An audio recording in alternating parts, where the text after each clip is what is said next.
नमस्कार, मैं हूं आकाश सोनी। आप देख रहे हैं आपका पसंदीदा शो हम तो पूछेंगे।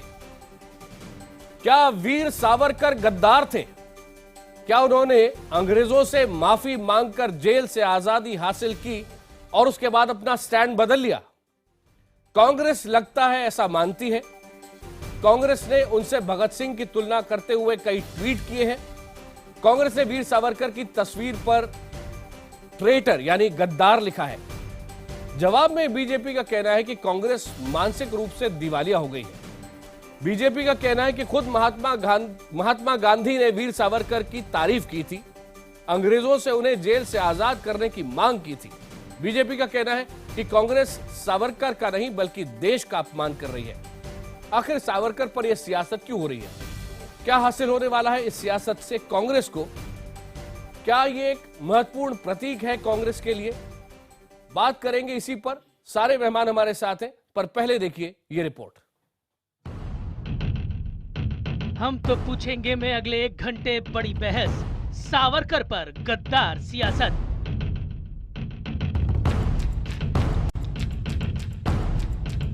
कांग्रेस इतनी निचली लेवल की राजनीति करे वोटों के लिए, ये बहुत दुर्भाग्यशाली बात है। तो हमारा तो ये कहना है कि सावरकर जी को गद्दार कहने का आपको कोई अधिकार नहीं है। आपने देश का अपमान किया है, मैं तो इस पर मुकदमा दायर करूंगा। क्योंकि जो गद्दार हैं वास्तव में, जो राजद्रोही हैं वास्तव में, वो उनके आदर्श बन गए हैं। तो इसलिए इस तरह की बहकी इस तरह की बेसुरी बयानबाजी कांग्रेस की तरफ से सुनाई पड़ती है। जंग अब सिर्फ जुबानी ही नहीं होती, सोशल मीडिया भी सियासी जंग का अड्डा बन गया है।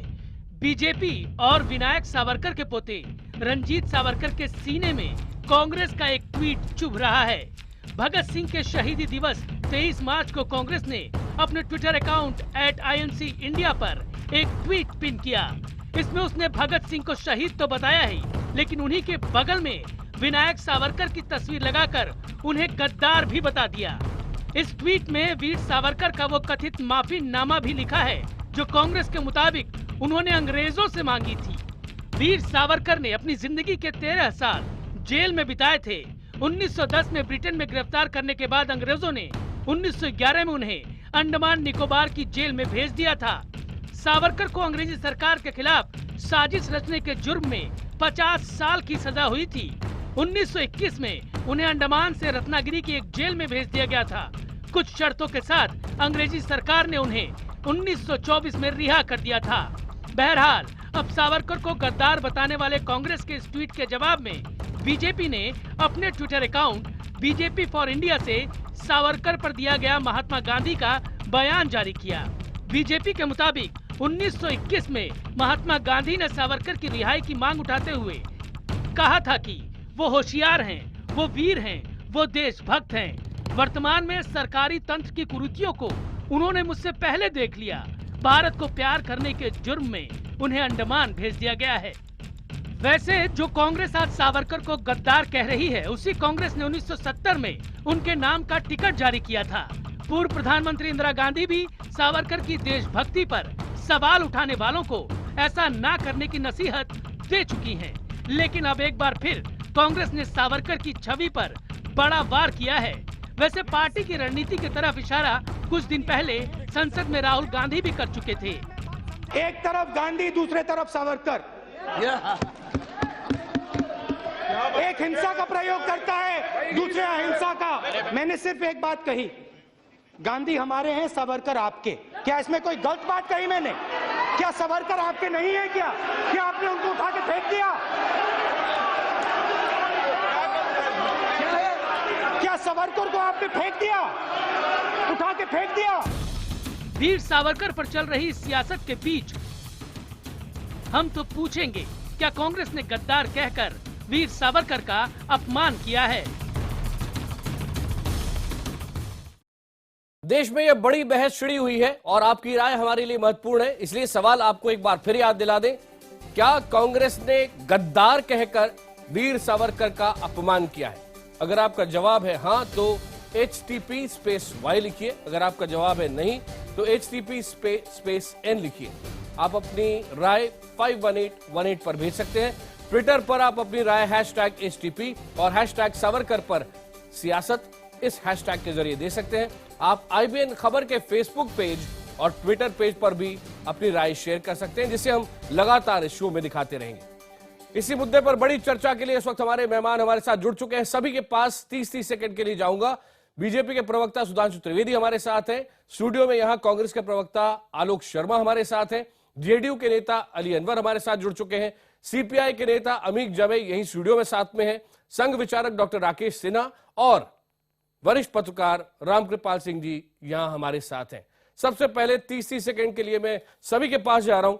आपसे जानना चाहूंगा आलोक जी, सबसे पहले थोड़ी देर पहले हम देख रहे थे राहुल गांधी कैसे संसद में वीर सावरकर का नाम ले रहे थे। क्या वो उस समय वोटर्स को टेस्ट कर रहे थे, देख रहे थे कि क्या सावरकर के नाम पर हम आगे बढ़ सकते हैं? क्योंकि कांग्रेस के ऑफिशियल ट्विटर पेज के ऊपर सबसे ऊपर 23 मार्च से अभी तक लगातार ये ट्वीट पिंड है, जिसमें आप वीर सावरकर को एक ट्रेटर बोल रहे हैं, देश के खिलाफ काम करने वाला आदमी बोल रहे हैं।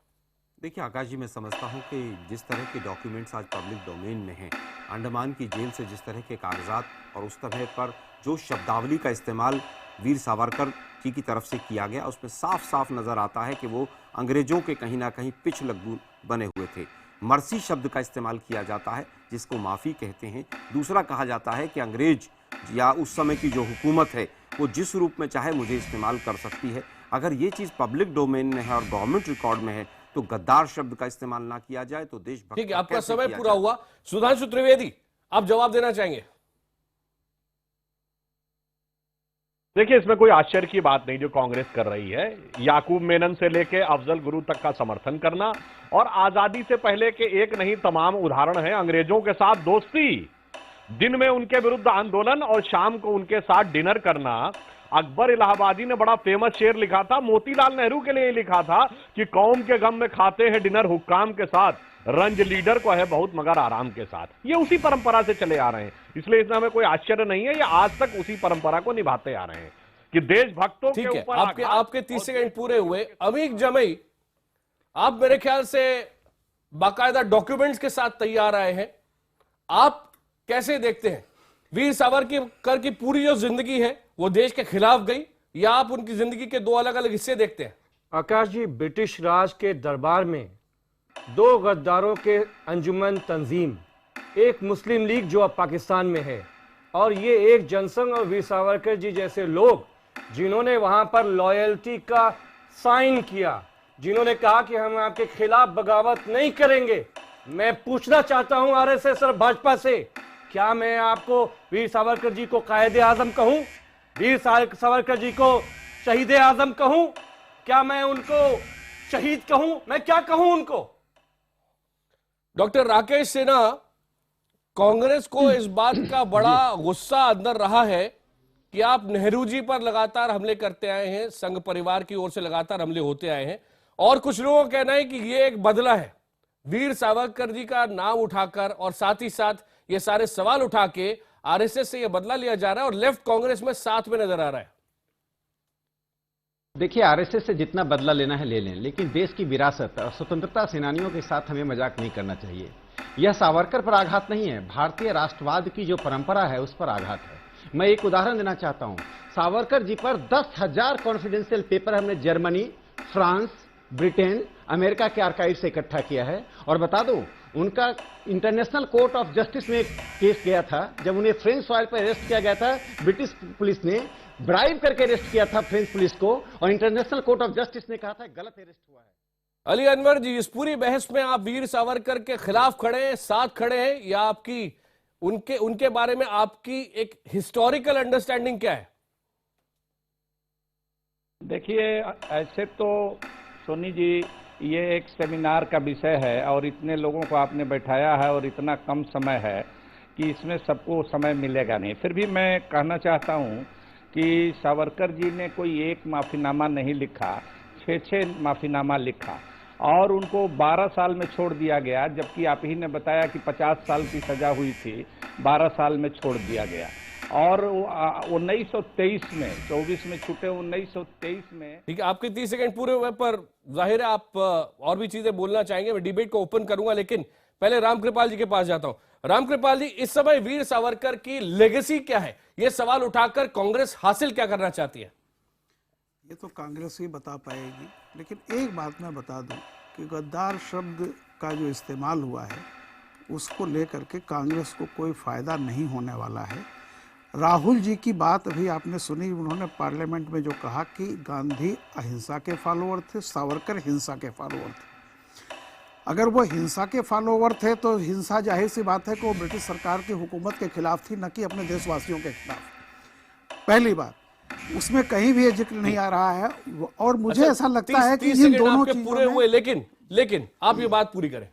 नहीं, मैंने यही कहा कि उन्होंने कहा कि वो मतभेद जो था, गांधी वो हिंसा के पुजारी थे, गांधी अहिंसा के पुजारी थे, वो ये बता रहे हैं, और कांग्रेस आज उनको जो गद्दार लिख रही है।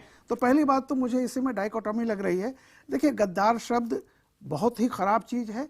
बाकी आप बहस कर सकते हैं कि उनका माफी मांगना उचित था, अनुचित था, लेकिन उन्होंने ऐसी कोई बात नहीं की कि जो देश के खिलाफ वो जाकर के अंग्रेजों से मिल गए हों, ऐसी कोई बात उसमें नहीं थी। इसलिए गद्दार शब्द का इस्तेमाल तब होना चाहिए जब कोई व्यक्ति देश के साथ गद्दारी करने जा रहा है, देश को धोखा देने जा रहा है किसी और चीज पर, न कि स्ट्रेटजी में अगर कोई चेंज कर रहा है तो उसको गद्दार कहा जाए। इस हिसाब से तो गैलीलियो को भी आप गद्दार कहेंगे, कोपरनिकस को आप हीरो कहेंगे, और गैलीलियो ने चर्च के सामने सरेंडर किया, लेकिन उसने वो थ्योरी आज बाहर की जिसपे दुनिया आज आगे बढ़ रही है, तो आप तो कहेंगे गैलीलियो भी गद्दार था। जी आकाश जी, मैं एक पॉइंट एक बात रखना चाहता हूं यहां पर। अभी मैं कम्युनिस्ट पार्टी के नेता से सुन रहा था, वो मुझे जवाब दे दें। डांगे जिनको कॉन्स्पिरेसी केस में गिरफ्तार किया गया था, श्रीपाद अमृत डांगे जो कम्युनिस्ट पार्टी के फाउंडर्स में से थे, कम्युनिस्ट पार्टी के चेयरमैन रहे, मैं नहीं कह रहा हूं, मार्क्सवादी कम्युनिस्ट पार्टी के 7 राष्ट्रीय नेताओं ने प्रेस कॉन्फ्रेंस करके नेशनल आर्काइव का डॉक्यूमेंट जारी किया था कि डांगे ब्रिटिश के प्लांटेड थे मेरठ कॉन्स्पिरेसी केस में, और डांगे को ब्रिटिश सरकार ने प्लांट किया था जेल में, और जेल से बाहर निकले थे ब्रिटिश सरकार से माफी मांगकर। यदि मैं गलत होऊंगा तो मुझे बताएं, मैं माफी मांग लूंगा। यह मैं नहीं बोल रहा हूं, मार्क्सवादी कम्युनिस्ट पार्टी के 7 नेताओं का कहें तो मैं नाम बता सकता हूं। अमिक जमाई जी, अरे मैं आप पहले 30 सेकंड आपको दे रहा हूं अमिक जी, पूरी जवाब देने के लिए, उसके बाद फिर आप चाहें तो अपना हमला करें। मेरी बात, अगर डांगे साहब का माफी मेरी बात पूरी होने, नहीं मेरी बात पूरी होने दीजिए, मेरी बात पूरी होने दीजिए। देखिए, डांगे पर 7 कम्युनिस्ट पार्टी नेताओं वासु पुनैया, रना दिवे, ज्योति बसु ने प्रेस कॉन्फ्रेंस करके नेशनल आर्काइव का डॉक्यूमेंट जारी किया था कि डांगे प्लांटेड थे। पहले आप डांगे की सफाई दीजिए। सावरकर जी के बारे में मैं 30 सेकंड में एक बात कहना चाहता हूं। सावरकर जी को लंदन में गिरफ्तार किया था पॉलिटिकल प्रिजनर के रूप में, भारत में डिक्लेयर किया गया क्रिमिनल। अंडमान के कानून के अनुसार क्रिमिनल्स को 3 साल बाद अपने परिवार के साथ रहने की अनुमति होती थी। सावरकर जी ने कहा मैं क्रिमिनल हूं, मुझे अनुमति दो। सरकार ने कहा नहीं आप पॉलिटिकल हैं, तो बोले मुझे किताब कलम कॉपी दो लिखने के लिए, कहा नहीं आप क्रिमिनल हैं। देश में ऐसा ज्वार बना उनको रिहाई करने के लिए, जिसमें महात्मा गांधी, कांग्रेस सहित सभी नेता शामिल थे। ब्रिटिश सरकार परेशान हुई, उनको रिहा करना पड़ा। और अंतिम बात मैं बता दूं, उसके बाद मुझे मौका मिले ना मिले, उन्होंने एक पुस्तक लिखी थी, फर्स्ट वॉर ऑफ इंडिपेंडेंस। उसके पहले एडिशन को किसने छापा? मैडम कामा ने। दूसरे एडिशन को किसने छापा? मदन लाल ढींगरा ने। तीसरा एडिशन 1930 में छपा, भगत सिंह ने छापा। चौथा एडिशन 1944 में छपा, सुभाष चंद्र बोस ने छापा। ये सभी उस गद्दार के साथ थे। ये महात्मा गांधी का कांग्रेस नहीं है, ये सोनिया गांधी का कांग्रेस है, जो भारत की विरासत, भारत की स्वतंत्रता आंदोलन को तिरोहित कर देकर भारत में राम राज्य नहीं रोम राज्य स्थापित करना चाहती है। कांग्रेस ने अपने जीवन की सबसे बड़ी गलती की है गद्दार का। मैं कांग्रेस के पास भी पहले अमिक जमाई जी आपका हमला आप करेंगे, लेकिन पहले 30 सेकंड अपना जवाब दे दीजिए, फिर मैं आगे जाता हूं। अमिक जी, मैं तो बहस तो भगत सिंह सावरकर पे हो रही थी। इन लोगों के पास मैं पूछ रहा हूं, अगर डांगे साहब पे इनके पास कोई दस्तावेज था, आज जब वीर सावरकर को इस गद्दारी पर बहस हो रही है, तो डांगे पर ये वो गद्दारी का वो लेकर आते। और ये जो मेरे पास है, अरे अंडमान, अरे सुन लीजिए ना, पार्टी से पूछिए। अरे ये बासु पुनैया और सीताराम येचुरी से पूछिए, मैं नहीं कह रहा हूं। मैं तो सीपीएम को कोट कर रहा हूं। सावरकर का और पूरा डॉक्यूमेंट मेरे पास है, डांगे की गद्दारी का पूरा डॉक्यूमेंट मेरे पास है। श्रीपाद अमृत डांगे ब्रिटिश साम्राज्य के प्लांटेड थे, जेल में प्लांट किए गए थे। कम्युनिस्ट पार्टी का कम्युनिस्ट पार्टी गद्दार पार्टी थी, तो आजादी के फौरन बाद कौन 42 में आपने क्या किया? 42 में क्या किया? पार्टी ऑफ इंडिया 42 में आप अंग्रेजों के पीछे चल रहे थे। कांग्रेस के लोगों को गिरफ्तार क्या बात करते हो? भारत की कांग्रेस पार्टी में बड़ी गद्दार पार्टी स्वतंत्रता आंदोलन नहीं थी। एक आदमी उसमें क्यों नहीं था? चौरी चौरा कांड में अरे मेरा आदमी नहीं था, आप बताइए।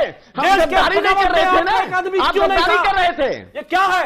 42 के आंदोलन में प्रोग्रेसिव राइटर्स एसोसिएशन क्या कर रहा था सर? पूरे देश में पाकिस्तान जिंदाबाद का नारा अंग्रेजों की चाटुकारी करेंगे, पाकिस्तान के समर्थन में प्रस्ताव किसने पारित किया? सीपीआई ने पारित किया। रहेंगे, गंगाधर अधिकारी प्रस्ताव क्या था? हमको छोड़ देंगे। अरे गंगाधर अधिकारी प्रस्ताव क्या था? ने फांसी चुन ली जब 42 में देश के सभी संगठन पर प्रतिबंध था, तो कम्युनिस्ट पार्टी पर क्यों प्रतिबंध हट गया था? विरासत लेके चल रहे हो राकेश सिन्हा जी, कितना बचा? सुभाष चंद्र बोस को तोजो का कुत्ता किसने कहा?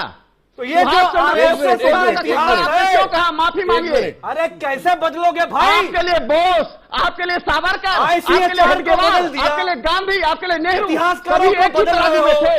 आपका मास्टर की दलाली कर रहे थे, भारत की संविधान की बात कर रहे हैं। सावरकर जी पर उंगली उठाने वाली की उंगली कट जाएगी सावरकर जी के तेज में और प्रताप में। सावरकर से बड़ा देशभक्त नहीं हुआ, उसे पूरा देश वीर मानती है। सुभाष चंद्र बोस को आपने गड्ढे में डाला, सुभाष बोस का नायक का रूप देश के सामने है। सोशलिस्ट कम्युनिस्ट गद्दारों की party communist party of India रही है। पूरी स्वतंत्रता आंदोलन में गद्दारों की पार्टी आरएसएस और सावरकर जी को उपदेश ना दे। हम आपसे उपदेश की अपेक्षा नहीं करते हैं। सरकार हम कम्युनिस्ट पार्टी से नहीं चाहते कि हमारी प्रशंसा करे। हम चाहते हैं कम्युनिस्ट पार्टी हमें गद्दार कहे। हम चाहते हैं कम्युनिस्ट पार्टी हमें गद्दार कहे। दोनों को समय दिया, गद्दार कहे नहीं। दोनों को समय दिया, दोनों को रोक रहा हूं, दोनों को रोक रहा हूं। और अब मैं बाकी मेहमानों के पास जा रहा हूं, आपसे रिक्वेस्ट कर रहा हूं, मैंने आपको सफिशिएंट टाइम दिया है।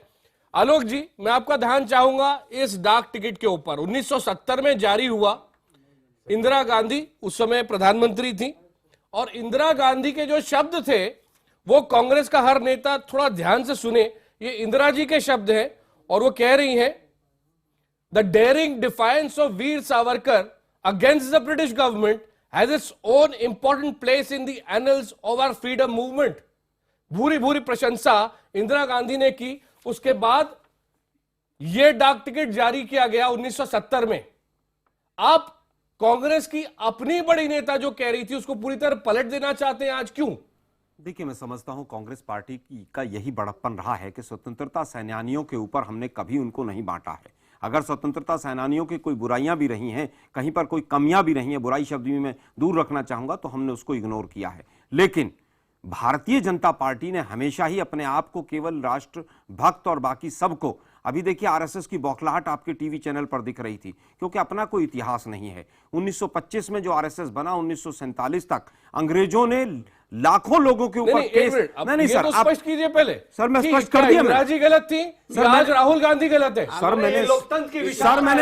मैंने स्पष्ट कर दिया, कांग्रेस पार्टी कभी भी इस तरह से स्वतंत्रता सेनानी जिनका जिस भी रूप में योगदान रहा हो, हम उनके ऊपर छींटाकशी नहीं कसते थे। लेकिन पंडित नेहरू जी जो 13 वर्षों तक जेल के अंदर रहे, वो क्या था उनका हाल? अभी हमारे बीजेपी के प्रवक्ता महोदय पता नहीं कौन सा कहां से शेर सुना रहे थे, अरे मोतीलाल नेहरू जी स्वतंत्रता सेनानी थे। ये आपका चरित्र है। लेकिन मैं 2-3 सवाल पूछना चाहता हूं। नहीं, आपने जो कहा वो बात स्पष्ट कहाँ हुई? नहीं, स्पष्ट कर दिया मैंने पूरी तरह से। कांग्रेस पार्टी का हमेशा सुधांशु जी, जब इतिहास की बात होती है तो पूरी पीछे जाती है, और इसीलिए नेहरू जी पर लगातार सवाल उठाए जा रहे थे, कई कांग्रेसी नेताओं पर सवाल उठाए जा रहे थे, तो क्या इसलिए पलट कर लौटे? अभी एक मिनट, सुधांशु जी के पास जा रहा हूं, फिर मैं आपके पास लौटूंगा। सुधांशु जी, आपके पास आऊंगा। अमित जी भाई, देखिए, मैं ये अनुरोध करूंगा कि अपनी बात मुझे कम से कम 1-1.5 मिनट शांति से कह लेने। क्या बाकी लोगों को समय नहीं मिलता? बाकी लोगों के बीच में तो एंकर महोदय कूद जाते हैं। आपको 5 मिनट मिलेंगे, बोलिए। पूरे 5 मिनट हैं। तथ्यों पे बोलिए। सामने रखिएगा आप जरा। आरएसएस के एक भी बलिदानी का नाम बता दीजिएगा। आरएसएस का कोई भी आदमी 1925 से लेकर 1947 तक एक भी केस दर्ज हुआ हो तो जरूर बताइएगा। 5 मिनट है आपके पास। कम से कम मैं हस्तक्षेप नहीं कर रहा था जब आप बोल रहे थे, तो 10 मिनट है आपके पास। एक स्वतंत्रता सेनानी का नाम बताइए। ठीक, आलोक जी मैं नोट कर रहा हूं, सुधांशु जी ने समय दिया, उससे 10 सेकंड आपको ज्यादा दूंगा। सुधांशु जी आप शुरू करें। डॉक्टर मैं पूछता हूं आलोक जी, भारत का बच्चा, अब मैं बोल सकता हूं क्या?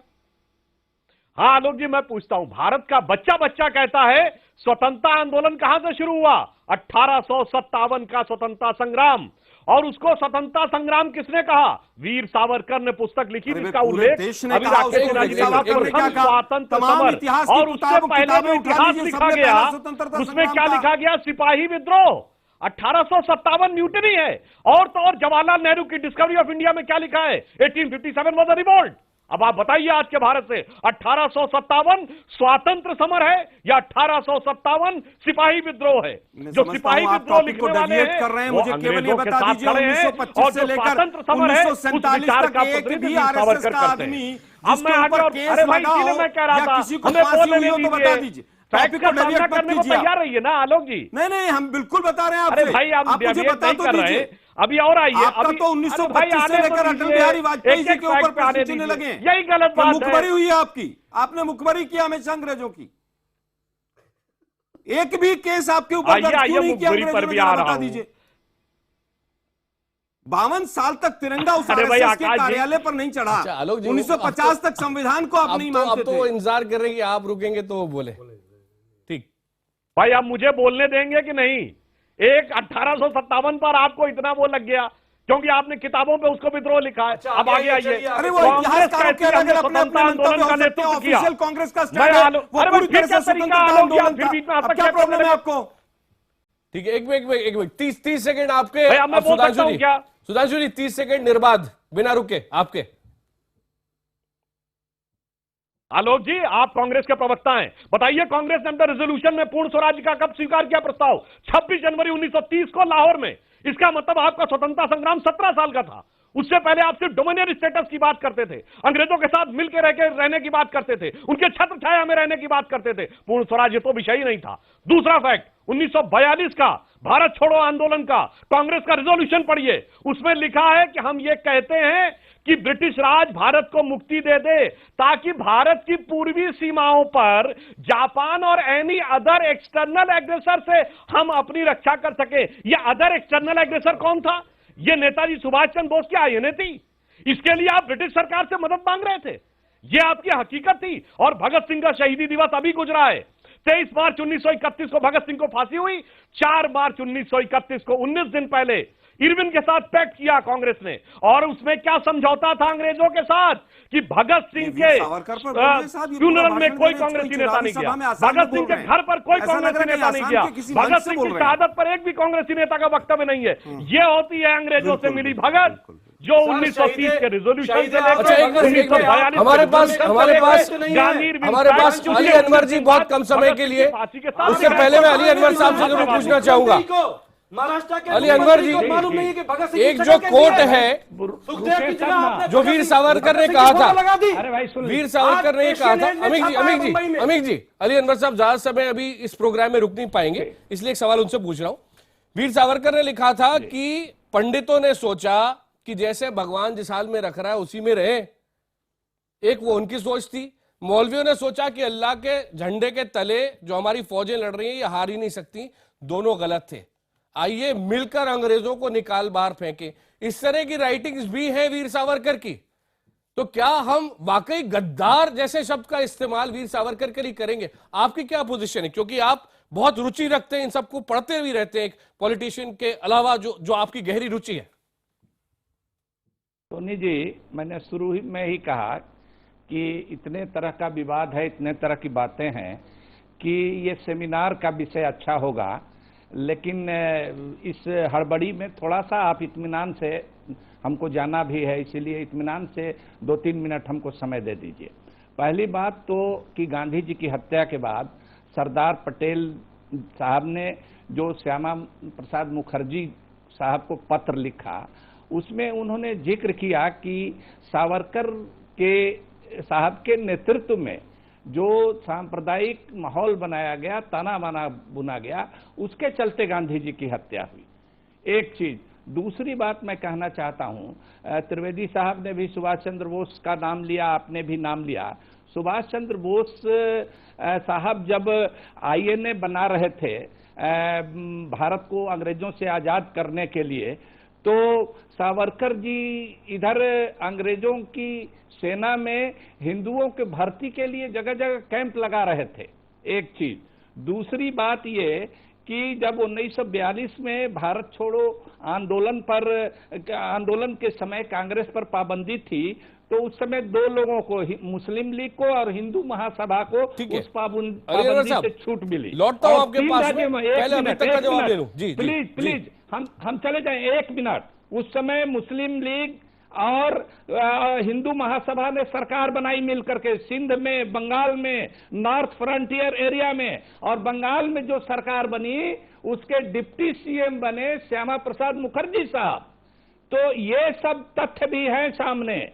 और जब भारत आजाद हो रहा था तो इन्होंने, सावरकर साहब ने चिट्ठी लिखा रानी को, इंग्लैंड की रानी को, कि दुनिया में एक ही हिंदू राष्ट्र है, भारत को आजाद मत कर दीजिए, आजाद मत कीजिए, नेपाल के राजा के यहाँ मातहत दे दीजिए भारत को। ये भी दस्तावेजों में दर्ज है। अब आप एडजेक्टिव लगाइए और ये लगाइए, क्या कहिएगा क्या नहीं कहिएगा ये आप पर छोड़ते हैं। लेकिन मुख्य बात यह है कि इसमें समय की कमी है, ये बहस सेमिनार वगैरह में होनी चाहिए। धन्यवाद अली अनवर साहब। राकेश सिन्हा जी, क्या आप जवाब देना चाहेंगे? कांग्रेस भी जी और अभी अली अनवर साहब भी जो बात कह रहे थे वो ये कि जब भी कम्युनल थिंकिंग होगी, चाहे आप हिंदू के रूप में सोचें या आप मुसलमान के रूप में सोचें, जिस समय हम देश की आजादी के लिए लड़ रहे थे अंग्रेजों के लिए आसान था, और आज भी दुनिया के दूसरी ताकतों के लिए आसान है हिंदुओं और मुसलमानों को आपस में लड़ा देना और इनको पीछे रखना।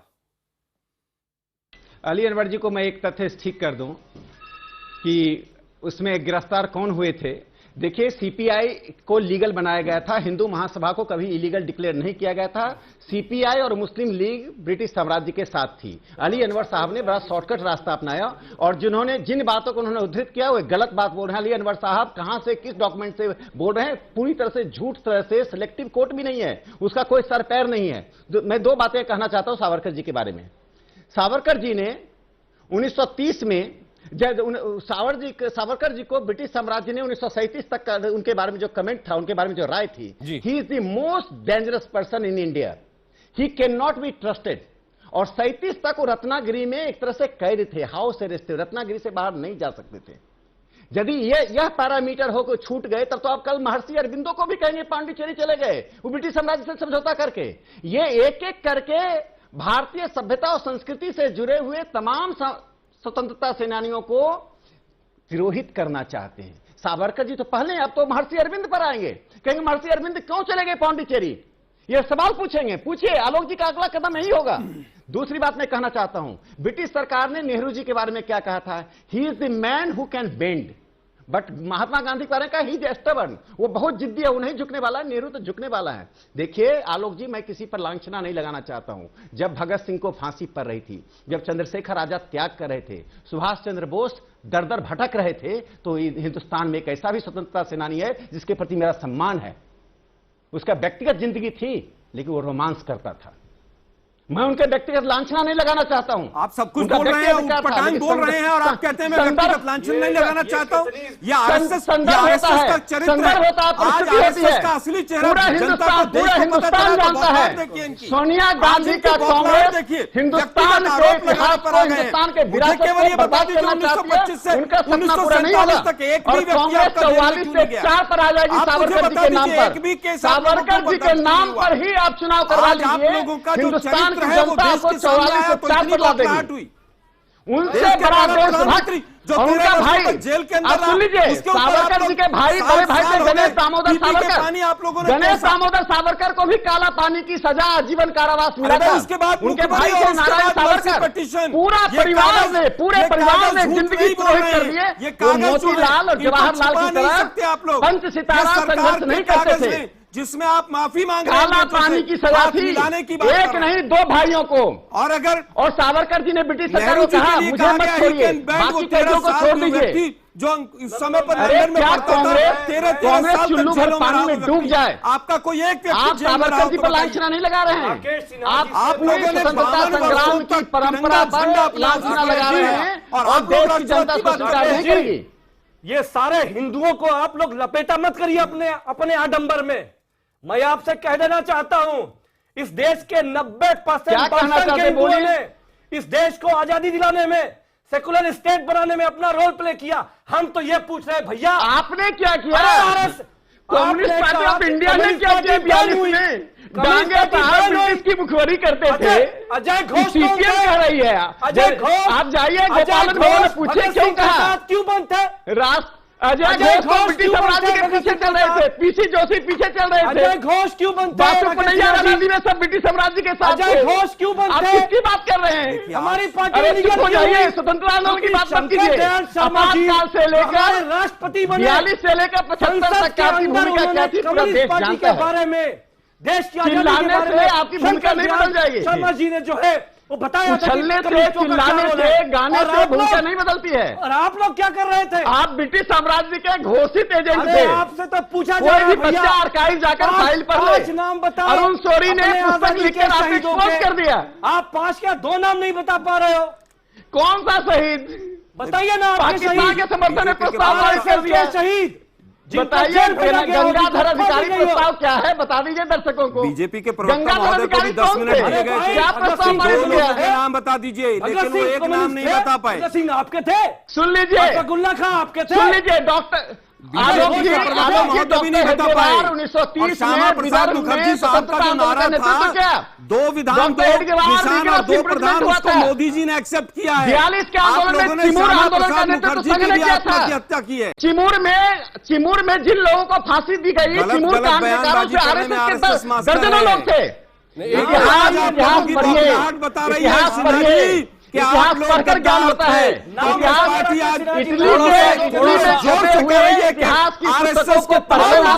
अंग्रेजों के साथ गद्दारी की है। जमेई जी और डॉक्टर राकेश सिन्हा, थोड़ा सा आपको बोलना चाह रहा हूं क्योंकि स्टूडियो के बाहर से भी इस वक्त सुधांशु त्रिवेदी जवाब देना चाहते हैं। थोड़ा स्टूडियो डोमिनेट कर रहा है। सुधांशु जी बोले। सुधांशु जी। नहीं, सुधांशु जी से मैं एक सवाल पूछना चाहता हूं। उन्होंने कांग्रेस में बड़े सवाल दागे थे। हमने तो पूर्ण स्वराज की मांग जब भी की, आज तक आपने कब क्या क्या राष्ट्रीय भक्ति के लिए और स्वतंत्रता आंदोलन में क्या योगदान रहा, जरा उसको बता दीजिए। आपको 10 मिनट मिले थे, आपने एक स्वतंत्रता सेनानी का नाम नहीं बताया। एक नाम नहीं बताया। एक बता दीजिए जो आरएसएस का आदमी फांसी पे चढ़ाओ। राकेश सिन्हा साहब यहाँ टीवी पे बैठ के मुस्कुराते बहुत रहे हैं। चिमूर में एक दर्जन लोग हमारे फांसी के सदस्य है। चिमूर का मालूम है? सवाल है, अब जवाब ले लें। आपको मालूम है चिमूर कहाँ है? चिमूर में क्या हुआ था? अरे चिमूर में पुलिस स्टेशन पर भारत का झंडा फहराते हुए लोग अरेस्ट हुए, जेल गए, आजीवन कारावास हुई, फांसी की सजा हुई। यदि इतिहास पढ़ना चाहें तो पढ़ने ना। राकेश जी, सुधांशु जी वो बोलना चाह रहे हैं। और वीर सावरकर के जो सरकारी डॉक्यूमेंट है उसको डिनाई नहीं कर सकते ये लोग। आपका सवाल साफ था, सुधांशु जी जवाब दे रहे हैं। देखिए, अभी आलोक जी ने हमसे यह प्रश्न पूछा कि साहब हम उन लोगों का नाम बताएं जिन्होंने देश के लिए सैक्रिफाइस किया था। मैं पूरी विनम्रता से कहता हूं, आप अपना विचार रखिए, हम अपना विचार रखते हैं। जैसे अली अनवर साहब करे थे, बहुत लंबी डिबेट होगी। हम तो आज की बात कर रहे हैं। फिर गोल गोल घुमाने लगे आप लोग। वीर सावरकर से लेकर आप आज गोल गोल घुमाने लगे। आज की बात कर लीजिए। पीडीपी को आप कहते थे पाकिस्तान के एजेंट है, उसके साथ सरकार बना रहे हैं आप लोग। नहीं, एक अब्दुल्ला परिवार को कहते थे श्यामा प्रसाद मुखर्जी पहली बार एनडीए की सरकार उनको केंद्र मंत्री पीडीपी के ऊपर आपका क्या बयान है? आप पिछले 10 साल के बयान उठा लीजिए। भारतीय जनता पार्टी और आरएसएस के धारा 370 पर आपने 50 साल तक वोट मांगा, होती रहेगी। सुधांशु जी, आलोक जी, मैं वीर सावरकर पर इसको लौटा रहा हूं टॉपिक को। नहीं, वर्तमान पर आते हैं ना सुधांशु जी। मैं पूछना चाहता हूं, हमारे उन शहीद सैनिकों के घर पे गया हो, महबूबा मुफ्ती को जिनके साथ सोनिया गांधी की आंखों में आंसू आए पटाना हाउस काउंटर के लिए एक मौका बताइए।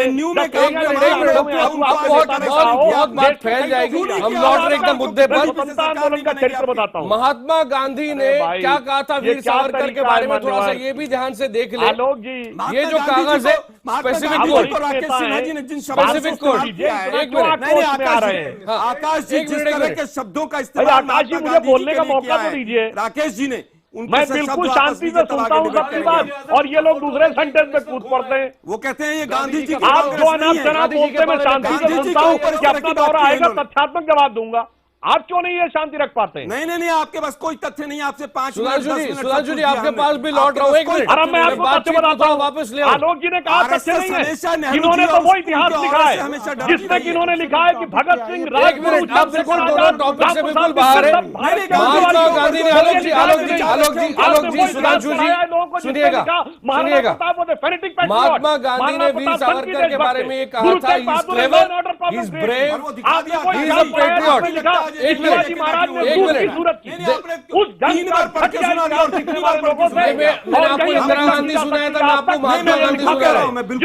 पहले भी सुना दिया, मैं जानना चाहता हूं महात्मा गांधी सुनाया मैंने आपको के बारे में ब्रिटिश इंटेलिजेंस को जवाब दी जाती थी। अरे ये पहला डिबेट कांग्रेस क्या कांग्रेस ये सुनना चाहती कि गांधी जी ने कहा था? जवाहरलाल नेहरू ने लिखा है इन बातों को कि चंद्रशेखर आजाद, भगत सिंह उत्तर भारत के उग्रवादी गांधी जी को नहीं मानते। 52 आप साल तक बताइए जिस संस्था ने कांग्रेस का तिरंगा कौन नहीं सा फहराया, गांधी जी को नहीं मानते, किसने कहा?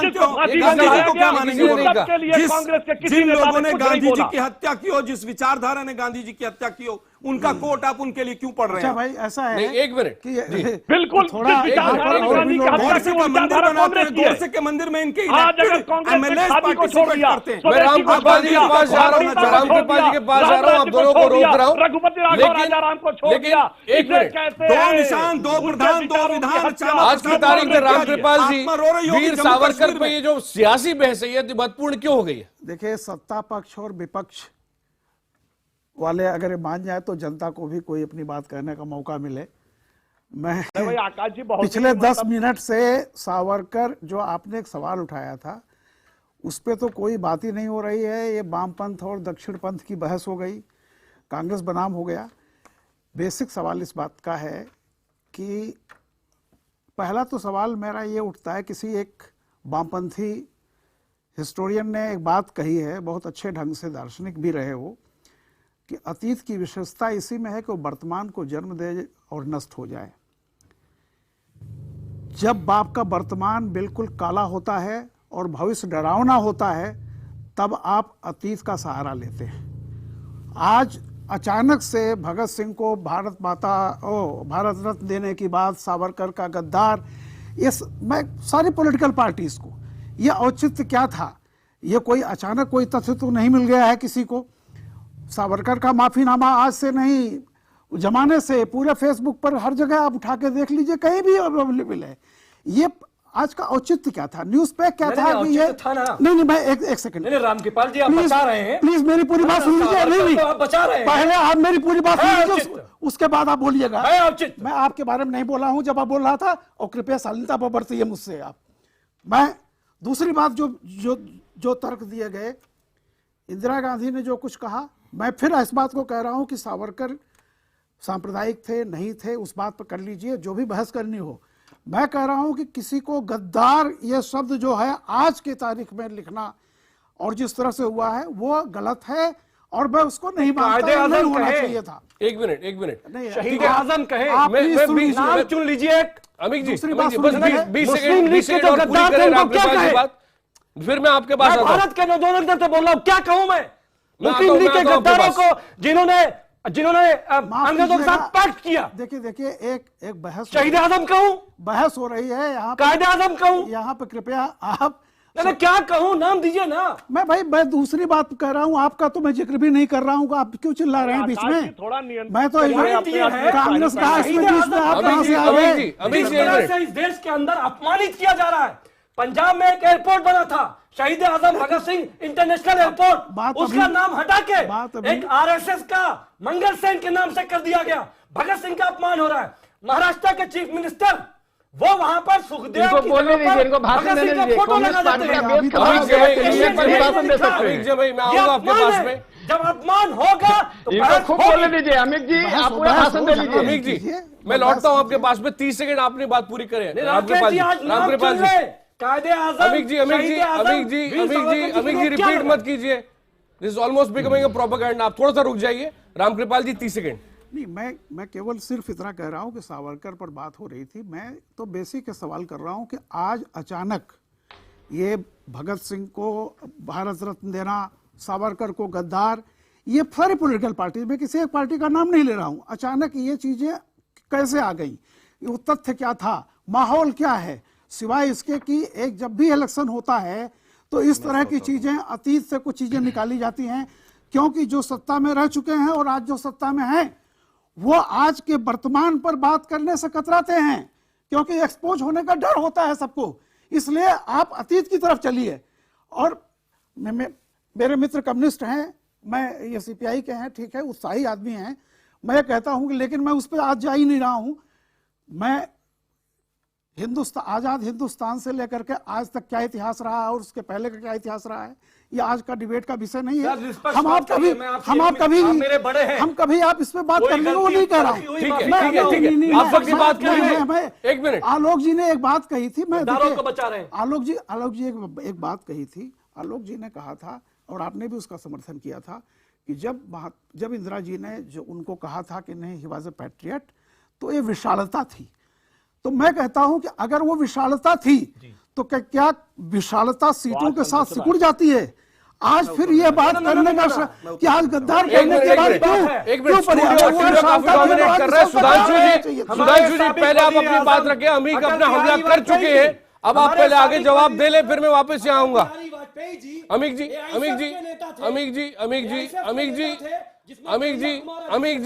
एक मिनट रुक जाइए। अमीक जी रुक जाइए, सुधांशु जी की बारी है, उनको बोलने दीजिए, मैं लौटूंगा आपके पास में, आलोक जी के पास में भी। ठीक है, एक मिनट रुक जाइए। सुधांशु जी तो बस नाम बताइए। देखिए, रामकृपाल जी ने एक बड़ी अच्छी बात कही कि यदि इंदिरा गांधी ने जब बोला था वो विशालता थी, तो ये सच है। महात्मा गांधी से लेकर इंदिरा गांधी तक कांग्रेस विशाल थी। उन्होंने कहा क्या संकुचित हो जाता? सही बात है, संकुचित हो जाती है।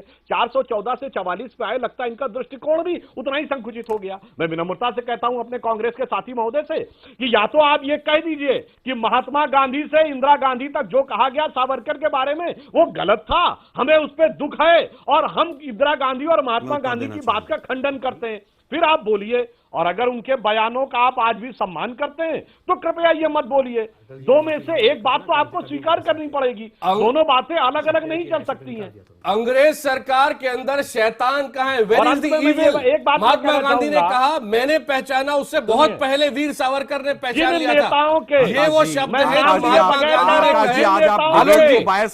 जी, ये पहला मौका है जब कांग्रेस का कोई नेता महात्मा गांधी को सुनना नहीं चाहता। मुझे पहली बार ऐसा लगा कि आज आकाश जी डिबेट को बायस वे में लेकर जा रहे हैं। पहली बार है जब कांग्रेस सुनना नहीं चाहती। महात्मा गांधी क्या कह रहे हैं? मैंने कहा, आपने 3 बार दिखाया, मैंने उसका उत्तर भी दिया कि जब आरएसएस की विचारधारा गांधी जी की हत्यारी है, तो आप बार बार गांधी जी का कोट आरएसएस के ऊपर क्यों लेकर गांधी जी की बात समझ नहीं हो जाती? मैं समझता नहीं। आप गांधी जी ने क्या कहा? गांधी जी ने एक बार में ऐतिहासिक तथ्य सर मुझे एक बार बता दीजिए, जिस समय पर कांग्रेस एक ऐसी बॉडी थी जो पेटिशन भेजी जाती थी, मिलकर ऐसा चल रहा है कि खबरों का बहिष्कार करने की बात अंग्रेजों के साथ मिल जाती थी, आज आप बीजेपी के साथ मिल गए। सवाल ही नहीं उठता। जो तथ्य है वो तथ्य है, जो नहीं है वो नहीं है। मुझे केवल ये बता दीजिए, कांग्रेस महात्मा गांधी का मुंह आज बंद करना चाहती है, क्यों नहीं सुनना चाहते आप? जब मैं यही चीज लिखी हुई आपको बता रहा हूँ तो आप क्यों नहीं सुनना चाह रहे? मुंह बंद करने की बात कर रहे हैं, आपको तो आप क्यों आप करना चाह रहे हैं? मैं सुना रहा हूँ, मैं सुना रहा हूँ। बैठे होते तो अच्छा लगता। मुद्दों पर आते हैं। देखिए 3-4 सवाल मैं मुंह पूछना चाहता हूँ। बीजेपी आज बौखलाई हुई, आरएसएस बौखलाई हुई है। आज इनके पास किसी चीज का कोई उत्तर नहीं है। ये नहीं बता सकते कि एक तरफ भगत सिंह जी के नाम का एयरपोर्ट का नाम बदल दिया जाता है, क्यों बदल दिया जाता है? सुभाष चंद्र बोस के नाम पर 50 साल तक वोट मांगते रहते हैं, लेकिन अब उनके पोते को पार्टी में शामिल कर लेते हैं। उसके बाद क्या होता है कि आप बार बार कहते हैं साहब अरे भाई आपने तो किसी भी चीज का नाम छोड़ा ही नहीं। 7-8 साल तक आपकी सरकार रही, आपने कभी नाम नहीं लिया। ये लोग केवल और केवल जितने भी इतिहास में हमारे जितने स्वतंत्रता सेनानी रहे, उनका सबका वोटों के नाम पर इस्तेमाल करना चाहते हैं। एक कहते हैं ना वो प्लॉट पर कब्जा कर लिया, ये लोग चाहते हैं कि हम इतिहासकारों पर कब्जा कर लें, हम किसी तरह से स्वतंत्रता सेनानियों पर कब्जा कर लें। इलीगल कब्जा नहीं होने देंगे। कभी आप पटेल पर कब्जा करने चलते हैं, पटेल साहब पर, कभी अंबेडकर साहब पर कब्जा करने चलते हैं आप। ये कब्जे नहीं होने देंगे हम। देश की जनता जानती है आप लोग खोखले हैं, आपका राष्ट्रवाद कपटी राष्ट्रवाद है, आपका हिंदुत्व नकली हिंदुत्व है। आप लोग वोटों के नाम पर राष्ट्रवाद का इस्तेमाल करते हैं, वोटों के नाम पर हिंदुत्व का इस्तेमाल करते हैं। और मैं आज बड़े विनम्रता से रामकृपाल जी को बता देना चाहता हूं कि आज ये क्यों चर्चा हो रही है। नेशनल एग्जीक्यूटिव, सत्ताधारी दल, वो कहता साहब हमारा तो राष्ट्रवाद एजेंडा हो गया है। कौन सा राष्ट्रवाद एजेंडा है? पीडीपी के साथ सरकार मिलाने का। विदर्भ में जो सुसाइड हो रहे हैं वो राष्ट्रवाद है आपका। तमाम मुद्दों से ध्यान भटकाने के लिए आप ये इस तरह के टॉपिक्स उठाते हैं। इसलिए कांग्रेस ने कहा कि आपका जो इतिहास है उसको पहचानिए। आप लोग देश को राष्ट्रवाद का पाठ पढ़ाना बंद कीजिए। इसलिए हम कह रहे हैं कि राष्ट्रवाद का पाठ बंद कीजिए। यही राकेश जी को और अमीश जी को कुछ समय से वक्त नहीं मिल सका। दो प्रधान और दो निशान, ये श्यामा प्रसाद मुखर्जी ने खंडन किया। मोदी जी उन्हीं दो निशानों के नीचे जाकर बैठे। क्या इनका राकेश जी के पास जाऊंगा। सुप्रीम कोर्ट में लंबित है, केंद्र सरकार बार बार डेट मांगती है। धारा 370 क्योंकि ये सीधा हमला हुआ उसका राकेश जी जवाब देना चाहिए। राकेश जी आप बोले। राकेश जी। आकाश जी मैं 30 सेकंड में बोलूंगा, कृपया कोई हस्तक्षेप ना करें। हाँ, आरएसएस बोलेगी तो कोई हस्तक्षेप नहीं करेगा, बिल्कुल नहीं करेगा। बोलिए। अंग्रेज भी नहीं करते थे, बोलिए। श्याम जी बोलिए। श्याम जी कृष्ण, अगर इस तरह की मर्यादाहीन आप डिबेट करेंगे आपने नेहरू जी के कौन से शब्दों का इस्तेमाल किया है?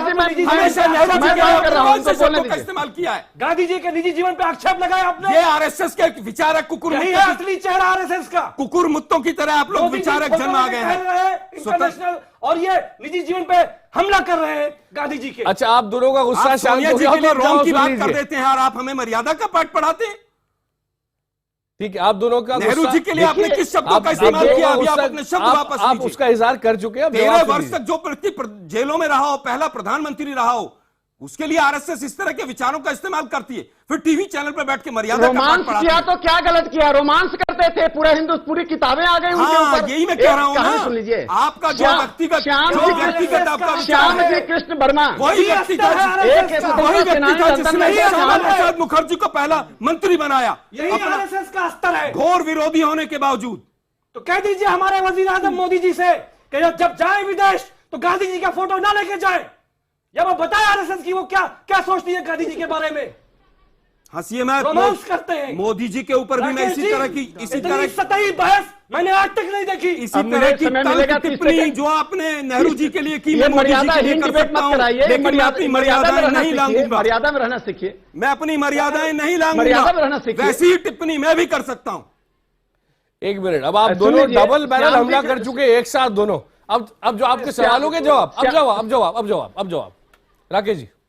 श्याम जी कृष्ण वर्मा लंदन में थे, उनकी कहानी मत सुनाइए, मुझे बताइए वीर सावरकर का जो पर्चा है झूठा है सच्चा है? उन्होंने लिखा कि बताइए केवल ये माफीनामा झूठा है सच्चा है? क्या स्टैंड है इस पर? आलोक जी बोले तो दीजिए। हमेशा बिलो द बेल्ट हिट करो और भाग जाओ।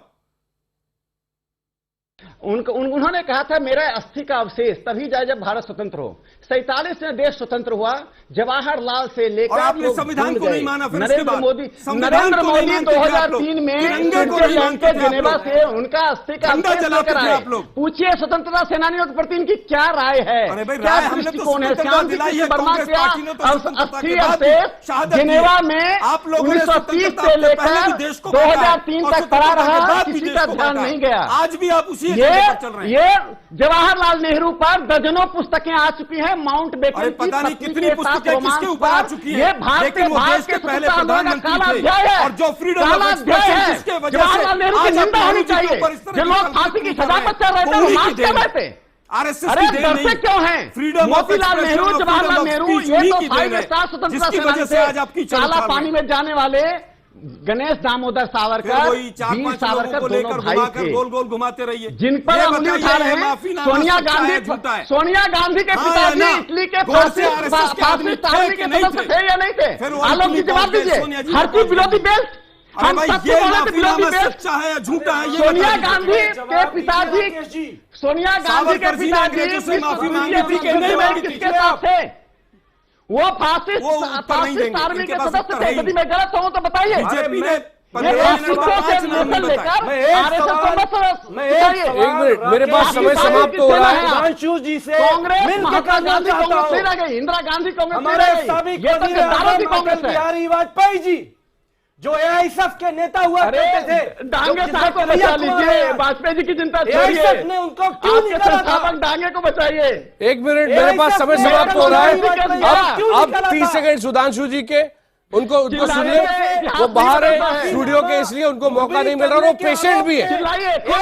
उनको निकाला था। अमित जी बात पूरी हुई। अमित जी बात पूरी हुई, तक आवाज पहुंच जाएगी। राकेश जी सुन लीजिए, सुधांशु जी जवाब देना चाह रहे हैं। सुधांशु जी,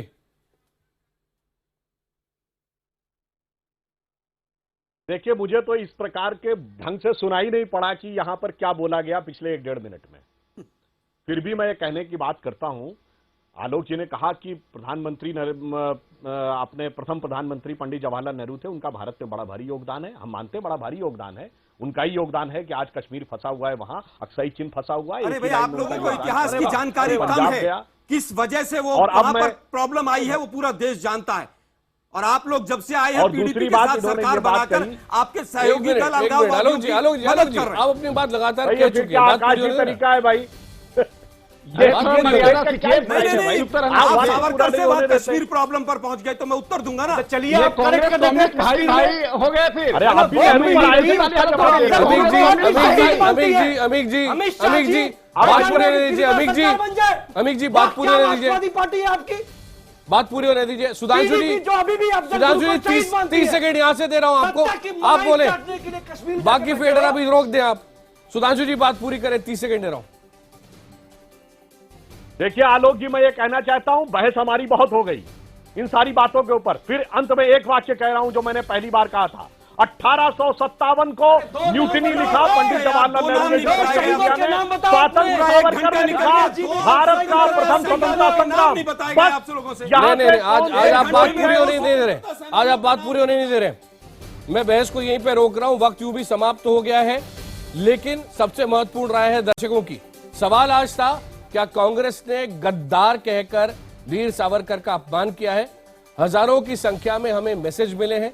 93% दर्शकों ने हां में जवाब दिया है, 7% दर्शकों ने नहीं में जवाब दिया है। यही सवाल ट्विटर पर भी पूछा था, 82% दर्शकों ने हां में जवाब दिया है, 18% दर्शकों ने नहीं में जवाब दिया है।